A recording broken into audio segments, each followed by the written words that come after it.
আবু হুরায়রা রাযিয়াল্লাহু তাআলা আনহু হতে বর্ণিত, তিনি বলেন, রাসূল সাল্লাল্লাহু আলাইহি ওয়াসাল্লাম বলেছেন, নারুকুম জুজউম মিন সাবঈনা জুজআম মিন নারি জাহান্নাম, তোমাদের এই আগুন জাহান্নামের আগুনের ৭০ ভাগের ১ ভাগ মাত্র।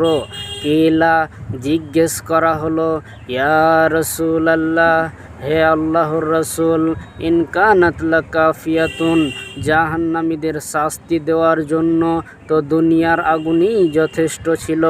রাসূল সাল্লাল্লাহু আলাইহি ওয়াসাল্লাম বললেন, হুজ্জিলাত আলাইহিন্না বিতিসআতি ওয়া সিত্তিনা জুজআন কুল্লুহুন্না মিসলু হাররিহা, দুনিয়ার আগুনের উপর জাহান্নামের আগুনের তাপকে আরও ৬৯ গুণ বাড়িয়ে দেওয়া হয়েছে, তার প্রতিটি ভাগের তাপ দুনিয়ার আগুনের সমান।